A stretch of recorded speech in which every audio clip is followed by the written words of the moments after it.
Hello friends, जय जगन्नाथ। मु सत्य चलन जानिबा काली ओडिशार पाणीपाग घड़घड़ी सहित वर्षार पवनर प्रकोप केउं जिले में केते परिमाण हेबो चलंतु जानिनेबा। आसंता काली राज्य में प्रबल अति प्रबल वर्षा नहीं आंचलिक पाणीपाग सतर्क सूचना जारी करिछि एवं घड़घड़ी पवनर बेग बेसी मात्रा रे देखिबाकु मिलिबो। बंगोपसागर में घूर्णिबलय पश्चिम ओडिशार स्थलभाग को प्रवेश करिछि। घूर्णिबलय प्रभाव में 14टी जिला को सतर्क सूचना जारी करा जायछि।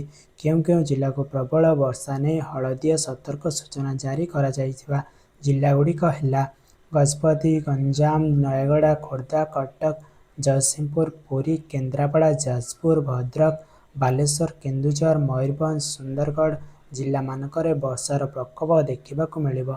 पवनर बेग 7टी जिला को 30 रु 40 किलोमीटर बेगरे देखिबाकु मिलिबो। सेगुड़िक हेला केन्दुझर, बालेश्वर, भद्रक, जाजपुर, केन्द्रापड़ा, कटक, जगतसिंहपुर एही जिला मानकरे पवनर बेग बेसी देखिबाकु मिलिबो।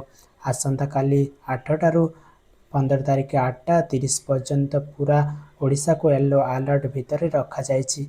माने संपूर्ण राज्य उपरे वर्षा हेबो। 15 तारिख केन्द्रापड़ा एवं गजपति रे आपण माने देखिबे प्रबल अति प्रबल वर्षा हेबो एवं ताहा सहित पवनर बेग 30 रु 40 किलोमीटर पर्यंत रहीपारे। पवन को नहीं बेसी सतर्क सूचना जारी करा जायछि।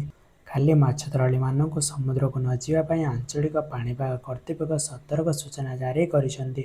समुद्र में पवनर बेग 50 रु 55 किलोमीटर रे देखिबाकु मिलिबो। सेतिपय माछ धराली मानक समुद्र को न जावाई सतर्क सूचना जारी करा जायछि। 15 एवं 16 तारिख पर 17 तारिख वर्षार प्रकोप पूरा ओडिशा रे कमी पारे लागिबो एवं संपूर्ण जिले में वर्षार प्रकोप देखिबाकु मिलिबनी। आपण माने केउं जिल्ला देखुचंती, केते परिमाण आपणक जिले में वर्षा होइछि कमेंट रे कहिबे एवं वीडियोटी भल लागिले सब्सक्राइब करिवे।